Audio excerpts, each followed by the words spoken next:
मेरे प्यारे बच्चों, आप सभी को नमस्कार। क्या हाल है आप सभी के?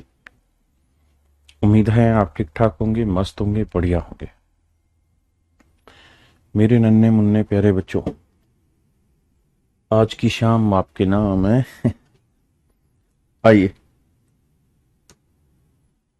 हम हाइट एंड डिस्टेंस पढ़ रहे थे और आइए उसी पे आगे प्रयास करते हैं। और मैं ये उम्मीद करता हूं कि हाइट एंड डिस्टेंस में जो सेक्शन आपको सिखाए थे, 30 डिग्री पे रेशियो क्या होता है, 60 पे रेशियो क्या होता है, 45 पे रेशियो क्या होता है, वो आपको बहुत अच्छे से आए होंगे समझ। आइए मित्र,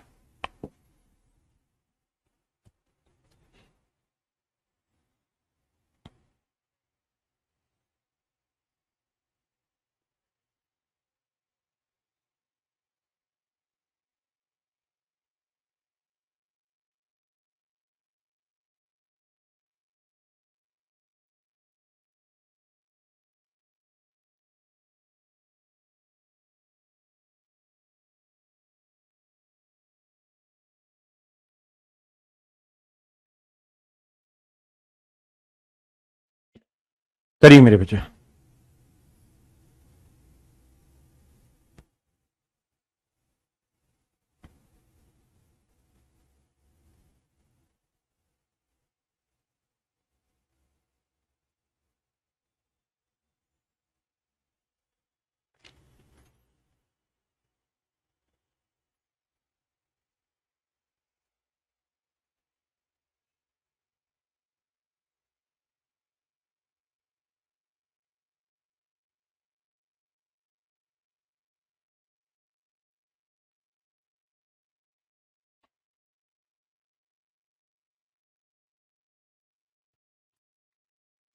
आइए मेरे बच्चे, ध्यान से मेरी बात को सुनिए।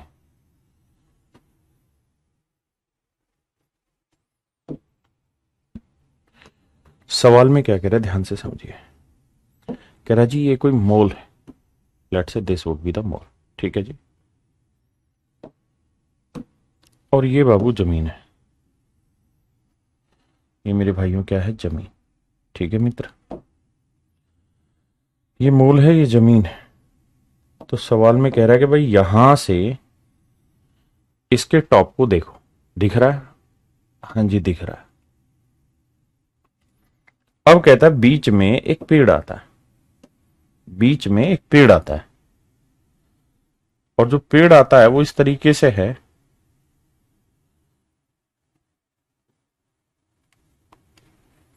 बीच में एक पेड़ आता है, और पेड़ इस तरीके से है कि इसका जो टॉप है वो इस मीनार के टॉप से एक सीधी लाइन में आता है, आदमी को देखता है। सवाल में कह रहा है पेड़ की ऊंचाई है 20 मीटर, और उस व्यक्ति से 60 मीटर की दूरी पे पेड़ स्थित है। तो मेरे बच्चों, आपको यह समझना है कि ये रेशियो इस साइड का इस साइड से जो रेशियो है, यानी इस ट्रायंगल की अगर मैं चर्चा करूं तो ये साइड का इस साइड से जो रेशियो है, वही रेशियो इस साइड का इस साइड से होगा। क्योंकि एंगल ऑफ एलिवेशन दोनों में सेम है मेरे बच्चे। आपने कहा जी ठीक है। अगर ऐसा है तो ये 20 एकम 20, 20 दिए 60 हुआ। बिल्कुल सही है। तो मेरे बच्चे, पूरी बड़ी ट्रायंगल में भी फिर यही होगा कि इनका रेशियो 1:3 ही होगा। पूरी बड़ी ट्रायंगल में इनका रेशियो 1:3 होगा, मतलब ये साइड 1 होगी तो ये साइड 3 होगी। जबकि सवाल में कह रहा है कि जो मोल है उससे 1215 मीटर की दूरी पर आदमी खड़ा है। तो यानी ये डिस्टेंस है 1215 मीटर। तो मेरे भाई 3 यूनिट रिप्रेजेंट कर रहा है 1215, तो 1 यूनिट की वैल्यू 3 × 12, 0, 3×5 = 405। इसका मतलब मोल की जो हाइट आएगी मेरे भाइयों, कितनी आएगी? 405 मीटर। मोल की हाइट कितनी होगी मेरे बच्चों? 405 मीटर। आप समझ पाए कि नहीं? बिल्कुल। आ गए।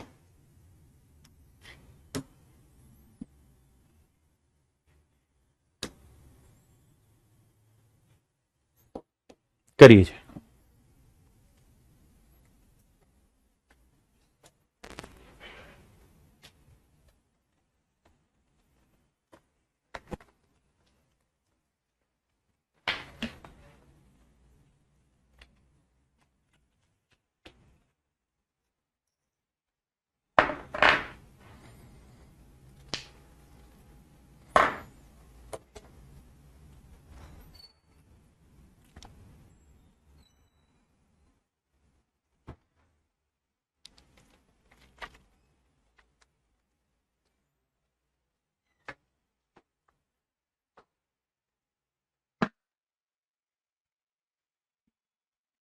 कह रहा है जी बराबर ऊंचाई के दो खंबे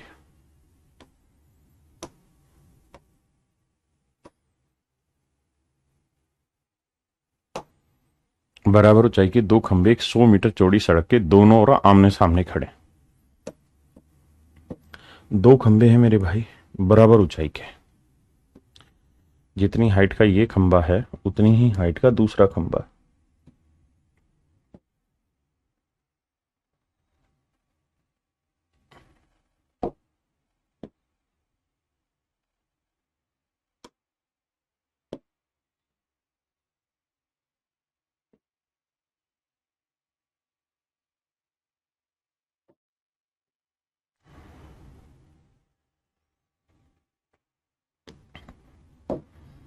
तो बराबर ऊंचाई के मेरे बच्चे दो खंबे हैं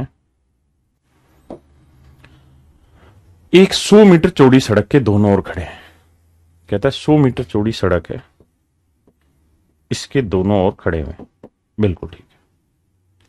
सड़क के किसी एक बिंदु से उसके शिखर का उन्नयन कोण 30 डिग्री व 60 डिग्री है। सड़क के किसी बिंदु से मतलब मेरे बच्चों सड़क पे यहां कोई पॉइंट होगा यहां, तो यहां पे ये वाला एंगल मान लो 60 है, तो ये वाला एंगल कह रहा है जी 30। ऐसी बात सवाल कह रहा है।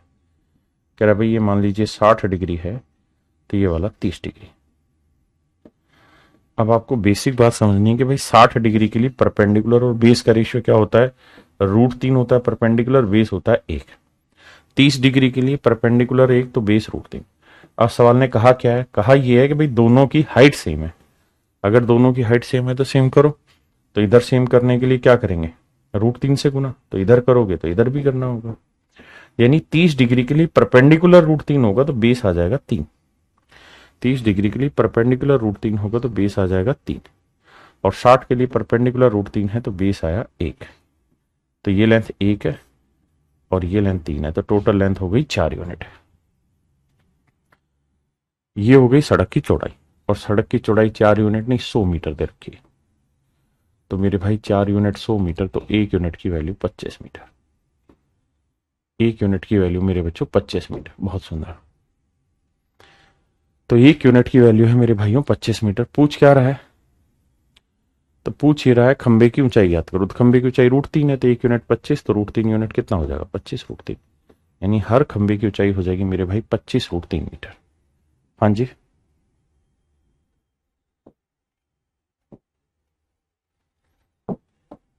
करिए जी।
कह रहा है जी 180 मीटर ऊंचे किसी टावर के शीर्ष के दोनों ओर स्थित दो वस्तुओं के अवनमन कोण क्रम से 30 डिग्री 45 डिग्री।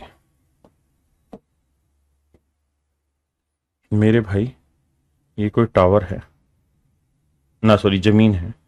इस जमीन के ऊपर कोई टावर खड़ा हुआ है। ये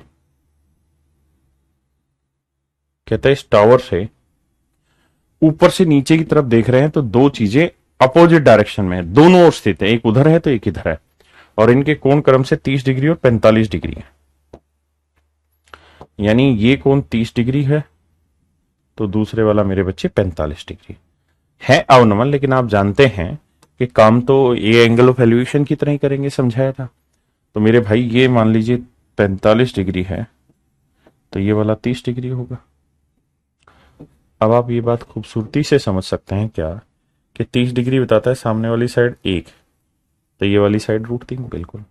और 45 कहता है कि सामने वाली साइड 1 तो बटे वाली साइड भी 1 है। तो दोनों वस्तुओं के बीच की दूरी ज्ञात करो, तो डिस्टेंस होगी 1 जमा √3। दोनों आर्टिकल के बीच की डिस्टेंस होगी √3 + 1 यूनिट। और 1 यूनिट क्या हुई इसकी हाइट, जबकि हाइट कितनी दे रखी है 180 मीटर। तो 1 यूनिट 180 मीटर है, तो इतने यूनिट की वैल्यू कितनी होगी गुना 180। ये मेरे प्यारे बच्चों मेरा सही आंसर, ये मेरे बच्चों मेरा सही आंसर, हाँ है ना।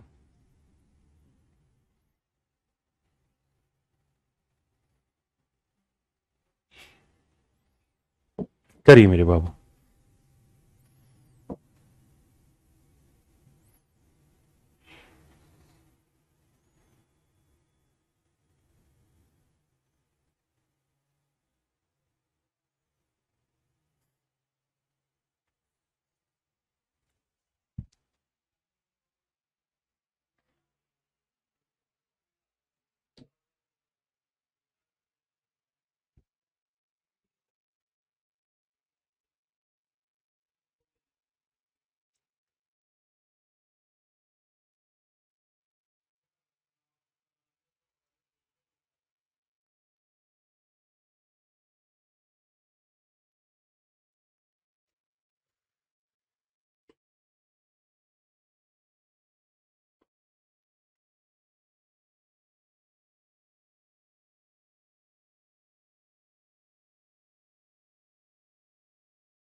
कह रहा जी एक खंबा तथा एक टावर जमीन पर खड़े हैं। मेरे बच्चों सवाल में कह रहे हैं खंबा और एक टावर दोनों ही जमीन पर खड़े हैं। खंबे की ऊंचाई 10 मीटर है। खंबे के शीर्ष से टावर के शीर्ष तथा आधार के उन्नयन व अवनमन कोण क्रम से 60 डिग्री व 30 डिग्री। देखिए मेरे भाई,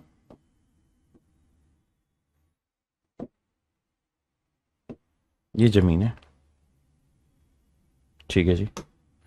कह रहे एक खंबा तथा एक टावर जमीन पर खड़े हैं। एक खंबा है बाबू और एक टावर है। ये मान लेते हैं भाई टावर है, ठीक है भैया। और ये मेरे बच्चे खंबा है।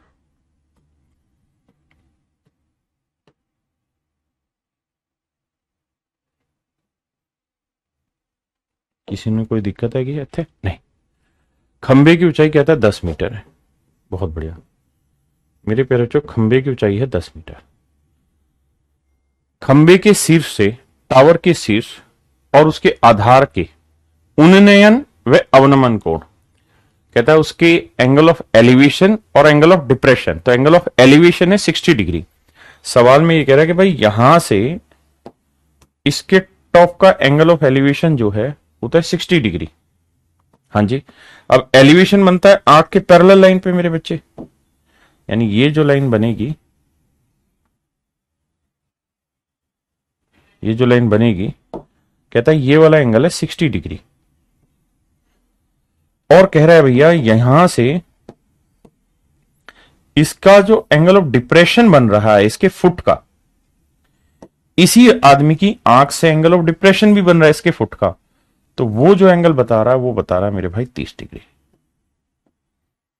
एक बार सवाल को ध्यान से देखिए कि जो हम समझाना चाह रहे हैं क्या वो सही समझा रहे हैं गलत समझा रहे हैं।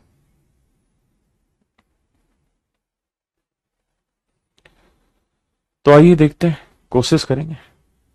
मेरे बच्चे ध्यान देना, 60 डिग्री वाली ट्रायंगल में ये बेस होगा ये वाली लाइन, ये परपेंडिकुलर होगा, ये हाइपोटेन्यूज। ठीक है जी। 30 डिग्री में भी बेस यही वाली लाइन होगी, परपेंडिकुलर ये होगा 30 के सामने वाला और ये हाइपोटेन्यूज। यानी मतलब कुल मिला के ये हुआ कि दोनों ही ट्रायंगल में बेस क्या आएगा, सेम। दोनों ही ट्रायंगल में मेरे बच्चों बेस क्या आएगा, सेम।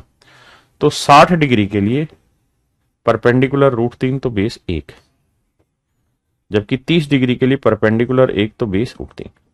अब हमें बेस सेम करना है दोनों जगह, तो यहां √3 है तो इधर भी √3, तो इधर भी √3। यानी 60 के लिए परपेंडिकुलर 3 है तो बेस √3, 60 डिग्री के लिए परपेंडिकुलर 3 है तो बेस है √3, और 30 डिग्री के लिए मेरे प्यारे बच्चों परपेंडिकुलर 1 है तो बेस है √3, तो बेस √3 है तो परपेंडिकुलर 1। अब जब ये हाइट आपकी 10 मीटर है तो नेचुरल ये वाली हाइट भी 1 यूनिट 10 ही मीटर तो होगी, और 1 यूनिट 10 है तो 3 यूनिट कितना हो जाएगा, 30। तो पूरे पेड़ की हाइट पूछिए, टावर की हाइट 30 और 10 40, तो मेरे नन्हे मुन्ने बच्चों आपका आंसर हो जाएगा 40 मीटर। कितना मेरे बच्चे, 40 मीटर। हाँ है ना।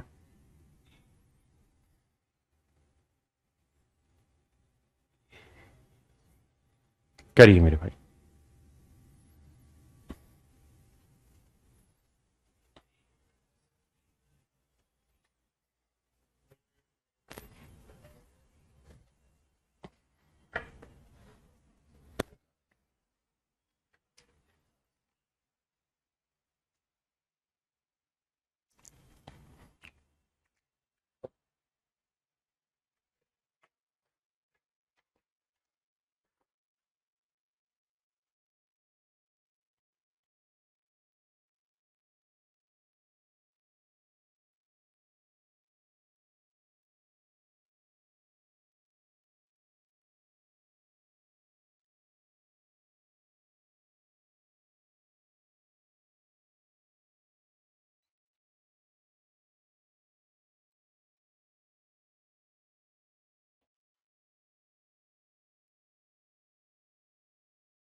आइए मेरे बच्चे। कह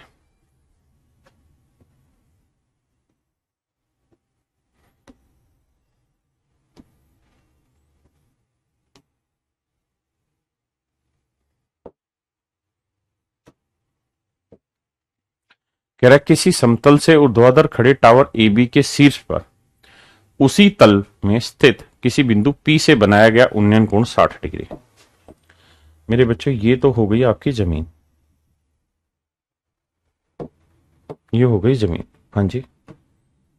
और कहता है इसी पे कोई टावर खड़ा है यहां,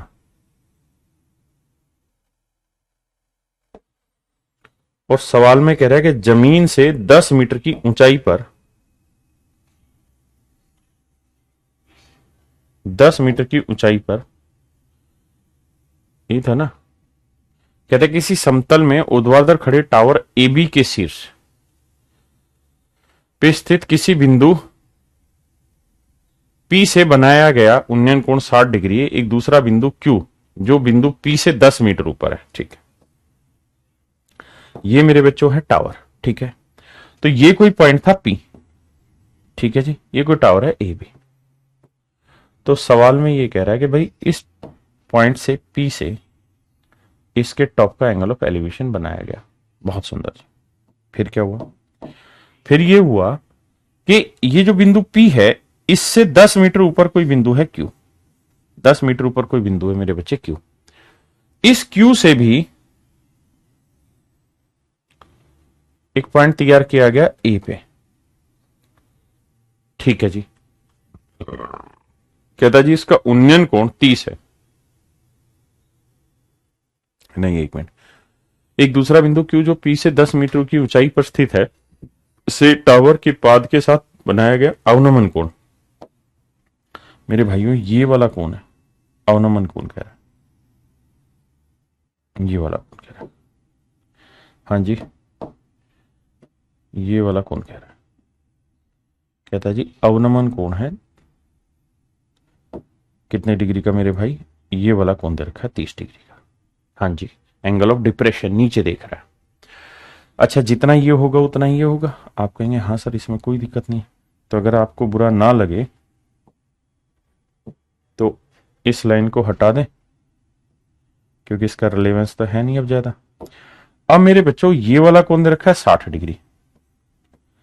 तो अब आप ये देखिए कि 60 डिग्री वाली जो ट्रायंगल है उसका बेस ये वाला बनेगा, परपेंडिकुलर ये, हाइपोटेन्यूज ये। हाँ जी। और मेरे बच्चे ये वाला जो एंगल दे रखा है ये दे रखा है आपको 30 डिग्री। हाँ जी सर बिल्कुल सही है। तो सर एक बात बताइए, ये हुआ बेस, हाँ 30 के लिए, ये हुआ हाइपोटेन्यूज, हाँ, और ये हुआ परपेंडिकुलर। तो दोनों ही ट्रायंगल में बेस सेम है। तो 60 डिग्री के लिए परपेंडिकुलर √3 हुआ तो बेस हुआ 1,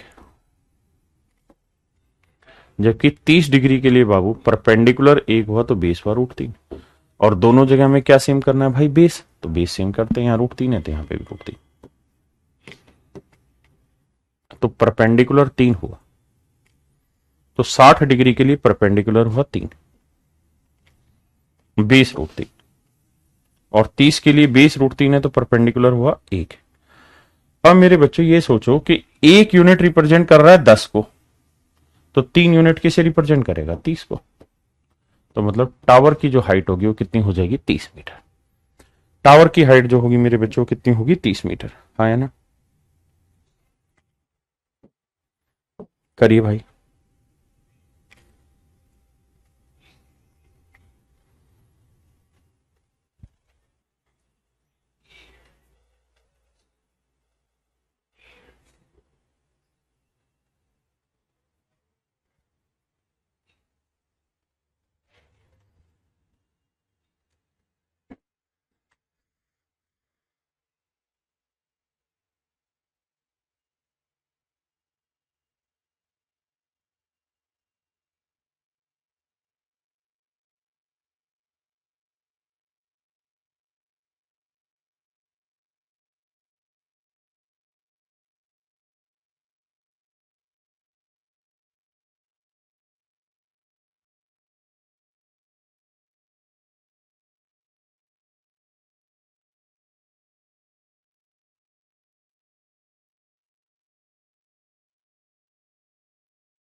आइए मेरे भाई।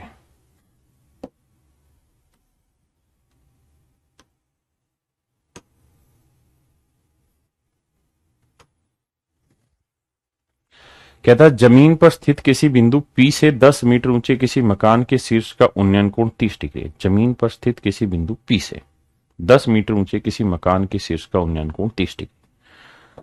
देखिए मेरे भाई, ये बना लेते हैं जमीन, ठीक है बाबू। अब कह रहा है जमीन पर स्थित किसी बिंदु P से 10 मीटर ऊंचे मकान, यहां से 10 मीटर ऊंचा एक मकान बना लिया, ये मकान बना दिया, ठीक है जी, बहुत बढ़िया। कहता है किसी बिंदु P से इसके शीर्ष का जो उन्नयन कोण है वो दे रखा है भाई 30 डिग्री। यही कह रहा है सवाल में, हाँ जी। कि सर ये वाला जो कोण है ये 30 डिग्री। तो मेरे बच्चे 30 डिग्री जो होगा उसके लिए परपेंडिकुलर और बेस का रेशियो लेना है।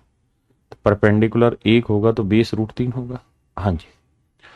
अब सवाल में कह रहा है कि बिंदु P पे से इस मकान के ऊपर एक झंडा लगाया गया है। इस मकान के ऊपर क्या लगाया गया है मेरे भाई, झंडा लगाया गया है। क्या लगाया गया है, झंडा लगाया गया है। लाल रंग का झंडा लगा दिया, ये लगाया हमने इसका झंडा, ठीक है जी। इस मकान के ऊपर हमने एक झंडा फहरा दिया, ठीक है जी। तो सवाल में कह रहा है कि इस झंडे के टॉप का एंगल ऑफ एलिवेशन इसी पॉइंट से ये बन रहा है मेरे बच्चों 60 डिग्री। ये एंगल ऑफ एलिवेशन बन रहा है मेरे प्यारे बच्चों 60 डिग्री, नहीं माफ करिए 45 डिग्री। ये एंगल ऑफ एलिवेशन बन रहा है 45 डिग्री। हाँ जी, मेरे प्यारे बच्चों ये बताओ 45 डिग्री के लिए परपेंडिकुलर एक होगा तो बेस भी क्या होगा, एक होगा। बिल्कुल सही, इसमें कोई दो राय नहीं। यानी मेरे बच्चों दोनों के लिए ही अगर ध्यान दोगे तो बेस क्या होना है, सेम। बेस क्या होना है, सेम। दोनों के लिए बेस सेम होना है, 45 के लिए भी 30 के लिए भी बेस वही लाइन है। तो बेस सेम करने के लिए इधर √3 से गुना, तो इधर भी √3 से।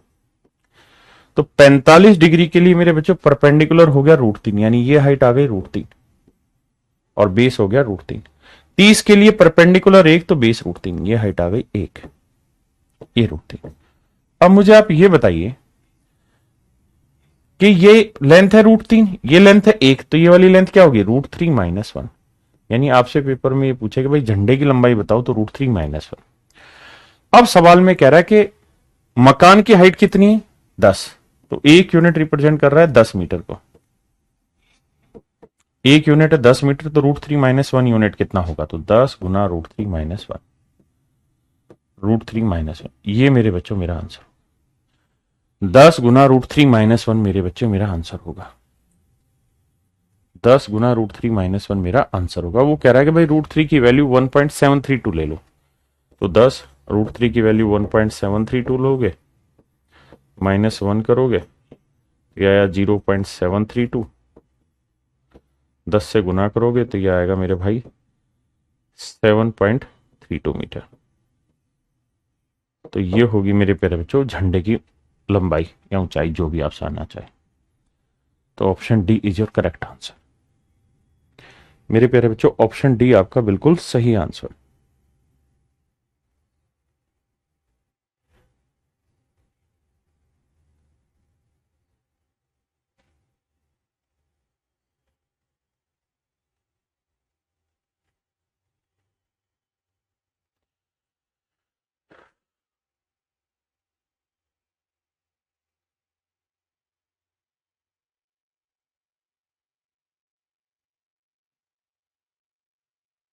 करिए मेरे भाई।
आइए मेरे बच्चे,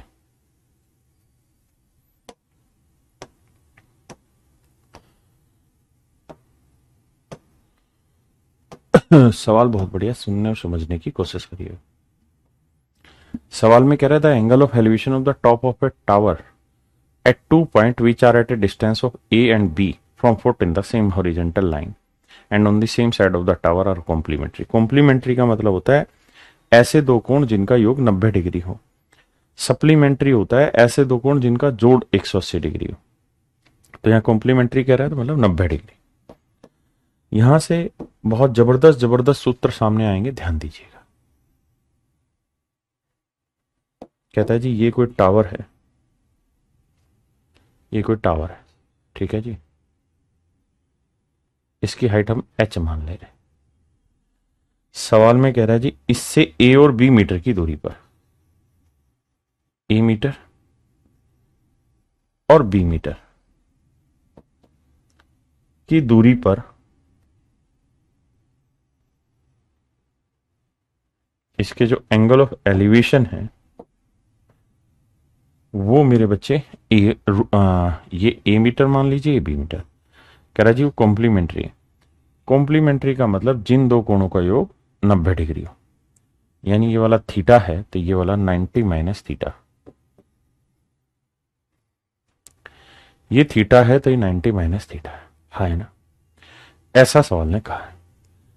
अब मेरे बच्चे एक बात बताइए, अगर मैं इस ट्रायंगल की बात करूं तो परपेंडिकुलर h है, बेस a है, परपेंडिकुलर अपॉन बेस 10 होगा, 10 90 माइनस थीटा। हाँ जी, और 10 90 माइनस थीटा क्या हुआ, कोट थीटा। ये मेरी इक्वेशन बन गई पहली। अब मैं पूरी बड़ी ट्रायंगल ले रहा हूं, पूरी बड़ी ट्रायंगल ले रहा हूं, तो पूरी बड़ी ट्रायंगल में मेरे प्यारे जो परपेंडिकुलर मेरा h है और बेस क्या है b, तो एंगल क्या आएगा tan थीटा। भाई tan होता है परपेंडिकुलर अपॉन बेस, तो थीटा के लिए ये बना। ये मेरी इक्वेशन बन गई सेकंड। अब मेरे बच्चों मैं ये कह रहा हूं कि इन दोनों इक्वेशन को आपस में गुना कर दो, मल्टीप्लाई कर दो। इन दोनों इक्वेशन को आपस में मल्टीप्लाई कर दो, तो मेरे भाई h को h से करोगे क्या आएगा h स्क्वायर, और a को b से करोगे आएगा a b। आपने कहा जी हाँ, h को h से करोगे h स्क्वायर, a को b से करोगे a b, और यहां मल्टीप्लाई करोगे तो इस वाले का था कोट थीटा और इस वाले का था tan थीटा। हाँ जी, कोट थीटा और tan थीटा क्या हो गया, अच्छा, इस वाले का कोट थीटा, इसका tan थीटा। अब मेरे भाइयों अगर आपको थोड़ी समझ हो तो आप जानते हैं कि tan और कोट एक दूसरे के उल्टे होते हैं, तो h स्क्वायर बराबर होता है ab, तो h की वैल्यू हुई रूट ab, तो यानी हाइट आ गई रूट ab। एक बार इस बात को फील करें फिर आगे चर्चा करें।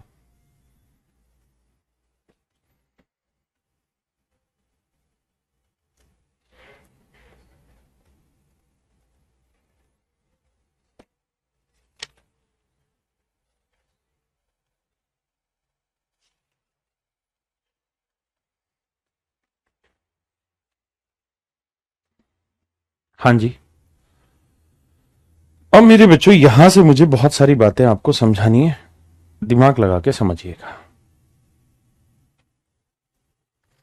यहां कुछ फिगर्स हैं जिन फिगर्स के ऊपर हमें चर्चा करनी है, और इनका एक पेट आंसर है, उस पेट आंसर का भी ध्यान रखिएगा।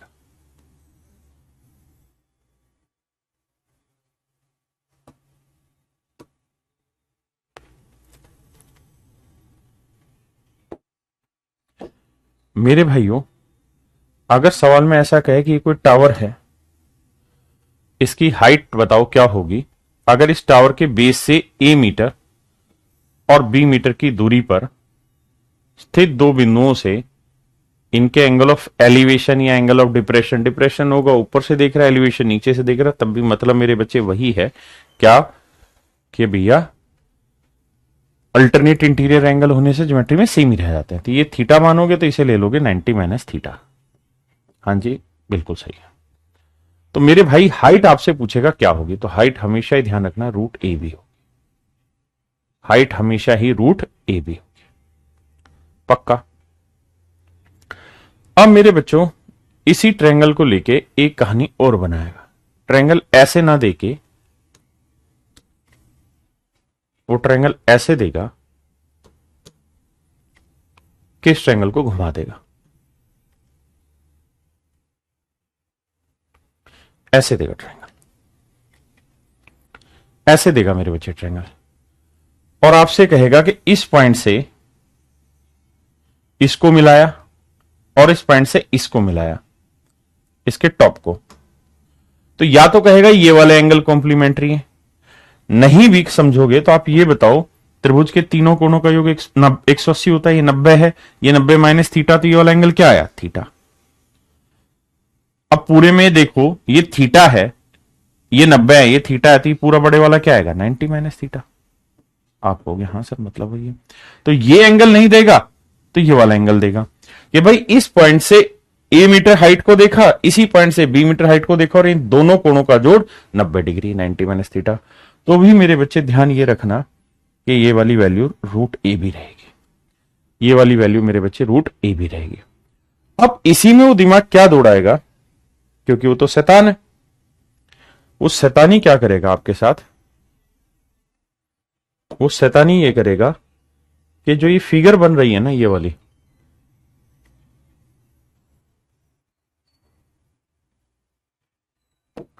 ये हाइट है बी, हाँ जी, और ये पॉइंट है, यहां पे एंगल है मान लीजिए थीटा या 90 माइनस थीटा, कुछ भी लिख लीजिए जो आपका दिल करे,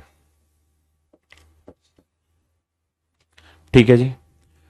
अब वो यहां से जो ये ए वाली डिस्टेंस है ना, इस ए वाली डिस्टेंस को या तो पलट के इधर ले आएगा,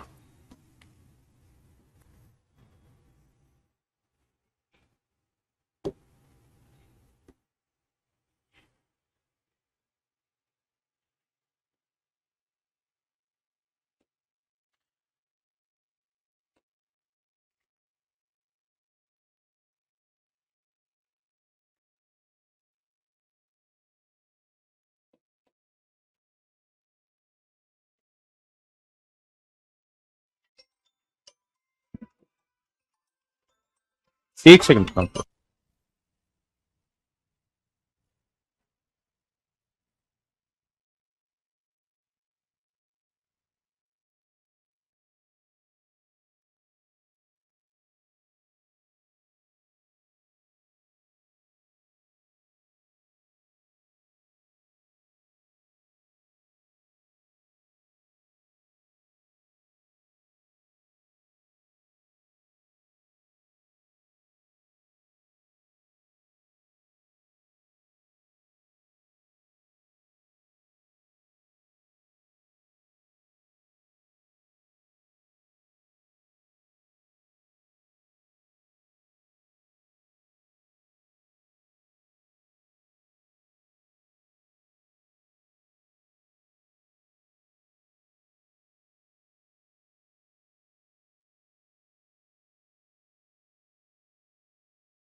मेरे बच्चों यहां माफ करिए, ये कहेगा कि भाई ये डिस्टेंस और ये डिस्टेंस बराबर है, सवाल में ये कहेगा कि ये हाइट ए है,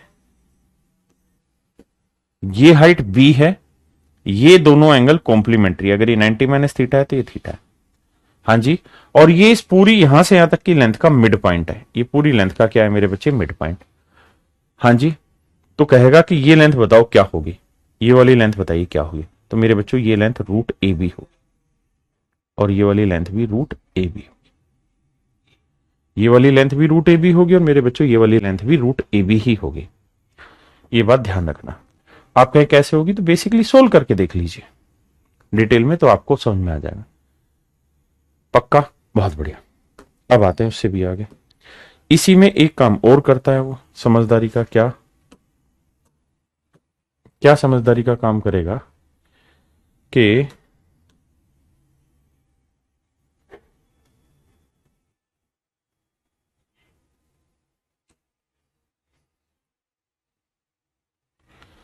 अब वो क्या करेगा, इतना दिमागदार लड़का होता है एग्जामिनर, होता लड़का ही है, कि वो इस फिगर को है ना उठा के यहां डाल देगा, यहां डाल देगा,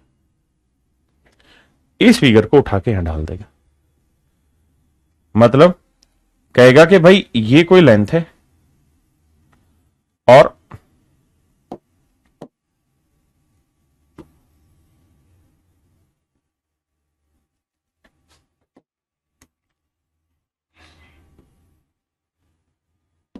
अब आप आसानी से समझोगे, देखिए ध्यान से। अब आपको यह कह देगा कि भाई इस पॉइंट से इसके टॉप का एंगल ऑफ एलिवेशन और इस पॉइंट से इसके टॉप का एंगल ऑफ एलिवेशन दोनों कॉम्प्लीमेंट्री है, ऐसे कह देगा दोनों कॉम्प्लीमेंट्री, तब भी ये वाली हाइट मेरे बच्चे रूट ए बी ही रहेगी, तब भी मेरे प्यारे बच्चों ये हाइट रूट ए बी रहेगी, हाँ है ना। और इससे ज्यादा क्या चेंजेस करेगा, और इससे ज्यादा वो चेंजेस पता है क्या करेगा, बल्कि एक फिगर जो शुरुआत में मैंने बनवाई ये वाली, ये वाली, इसमें जैसे दोनों ही पॉइंट इस टावर के एक तरफ है, तो एक सवाल ऐसा देगा कि भाई एक पॉइंट तो है इधर, ठीक है, और दूसरा पॉइंट है इधर।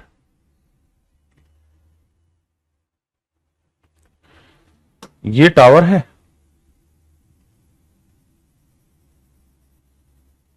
टावर से एक पॉइंट इधर है, तो ये वाला अगर थीटा है तो एक टावर से इधर है, ये वाला एंगल 90 माइनस थीटा है। कह देगा ये लेंथ है ए और ये लेंथ है बी, फिर कहेगा टावर की हाइट बताइए क्या होगी, तो रूट ए बी। तो मेरे प्यारे बच्चों इतने सारे केसेस जिसमें बनते हैं, जिन केसेस को आपको ध्यान रखना होगा और जिनके बिहाफ पे आप सवाल को बढ़िया से कर पाएंगे। समझ पा रहे हैं?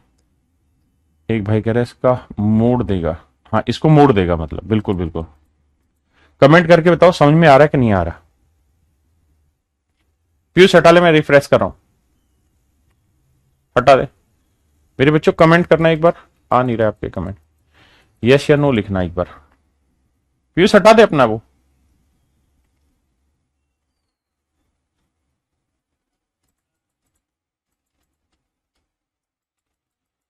हाँ जी अब ठीक है,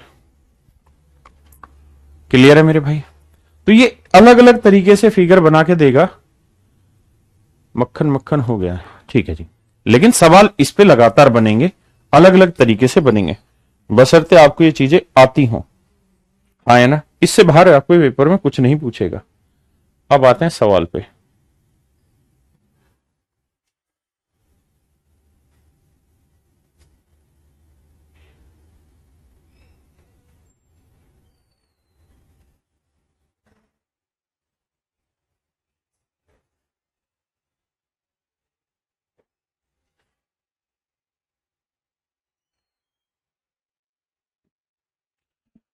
क्या था जी, 16 मीटर और 9 मीटर लंबाई वाले दो खंभों के बीच की दूरी x मीटर है। उनके आधार से शिखर के एक दूसरे के उन्नयन कोण परस्पर पूरक है। मतलब मेरे बच्चों, एक खंभा है यहां, इसकी लंबाई है 16 मीटर, दूसरा खंभा है यहां,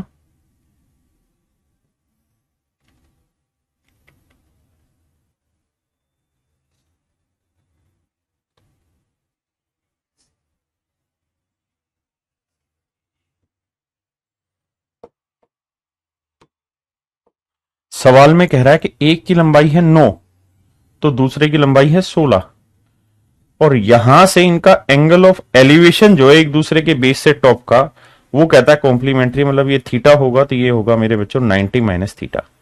अब ये फिगर मैंने कहा कि यार इनका सभी के केसेस में ये वाला आंसर रूट ए बी होगा, यानी 9 गुना 16 होगा। तो 16 निम में 144, 144 का वर्गमूल मेरे प्यारे बच्चों 12, तो आंसर आ जाएगा 12, आंसर आ जाएगा मेरे भाई 12। मेरे भाइयों ये था आपका टोटल हाइट एंड डिस्टेंस। इस पे और बढ़िया बढ़िया सवाल भी हैं, प्रीवियस ईयर के सारे क्वेश्चन आज हम आपको करेंगे। अब आपकी हाइट एंड डिस्टेंस यहां खत्म हुई। अब पूरी ट्रिग्नोमेट्री में दो काम आपने करने हैं। आज आपकी ट्रिग्नोमेट्री यहां खत्म हुई। मैंने आपको पहले कहा था कि ट्रिग्नोमेट्री में हमें एडवांस लेवल ट्रिग्नोमेट्री भी आपको करानी है, और एडवांस लेवल ट्रिग्नोमेट्री जो है ये उन बच्चों के लिए होगी जिन बच्चों ने सीडीएस की तैयारी करनी है, ठीक है। और मींस अगर बहुत डिफिकल्ट होता है तो जो ये एडवांस लेवल ट्रिग्नोमेट्री, इसका 5 से 10% हिस्सा पूछा जा सकता है, बस इतनी औकात है। अगर सीजीएल मींस का जो लेवल है वो अपने आज तक के इतिहास का सबसे टफेस्ट पेपर आएगा, तो एडवांस लेवल ट्रिग्नोमेट्री से 5 से 10% हिस्सा उठाएगा, जो मैं आपको कल बताया था कि 3-3.5 घंटे की मैंने एक आपके लिए क्लास रिकॉर्ड की है उससे। बाकी अगर आप सीडीएस में तैयार रहना चाहते हैं, सीडीएस की तैयारी करना चाहते हैं, तो फिर मेरा सुझाव यह है कि आप इसे जरूर पढ़ लें, क्योंकि सीडीएस में इससे हूबहू सारी चीजें पूछी जाती। हाँ जी, ये आपका खत्म हो गया है। उसके बाद आपकी सारी कहानी कंप्लीट हो जाएगी। अब आती किताबों की बात, तो 2 सेकंड का मेरे को समय देना। देखिए मेरे बच्चों,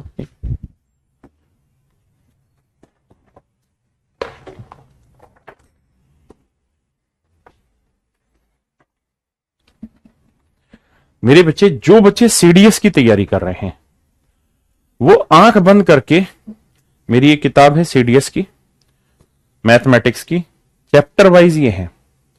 इसमें 2010 से लेके आज तक, यानी 2023 तक, और 2000, हर साल सीडीएस में 2 पेपर होते हैं, 2 एग्जाम, मतलब 2 बार एग्जाम होता है।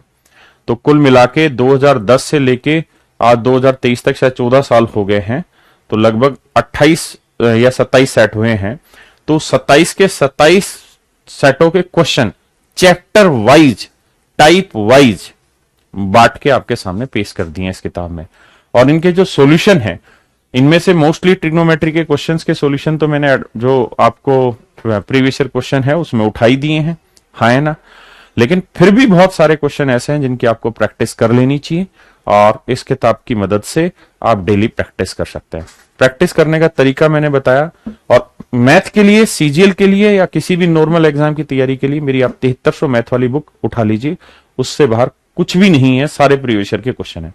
ये दोनों किताबें आपको फ्लिपकार्ट ऐप पर मिल जाएगी, मैं लिंक अभी आपको डिस्क्रिप्शन में डलवा दूंगा, जो आपको पीडीएफ भेजेंगे उसके अंदर इसका लिंक मिल जाएगा, वहां से आप इन बुक्स को परचेज कर सकते हैं।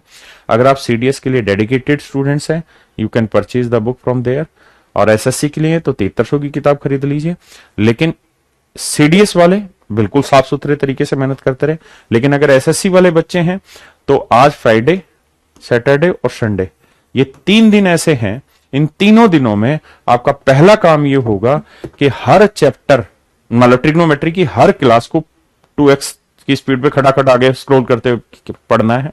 उसके तुरंत बाद उसी के प्रीवियस ईयर के क्वेश्चन डले हुए हैं, उसको खटाखट करना है, पहले खुद सोल्व करना है, सारे सॉल्व कर लिया तब भी दोबारा सोल्व करिए, रिवीजन हो जाएगा, ठीक है। प्रैक्टिस सेट नहीं, प्रीवियस ईयर क्वेश्चंस के खटाखट करना है, जो समझना है निशान लगा लो। आखिरी में जैसे मान लो एक प्रीवियस ईयर है और मान लीजिए वैल्यू पुटिंग वाले प्रीवियस ईयर के क्वेश्चन है, उसमें मान लो मैंने आपको करा दिए 50 क्वेश्चन, पहले 50 के 50 क्वेश्चन अपने हाथ से सोल्व करो, फिर जो नहीं आए, मान लो 12 क्वेश्चन उसमें नहीं आए तो उन पे निशान लगा लो, फिर वो वीडियो पे देखने चले जाओ, वीडियो में देखो ये 12 क्वेश्चन में कौन कौन से आपको समझ नहीं आए, हाँ है ना।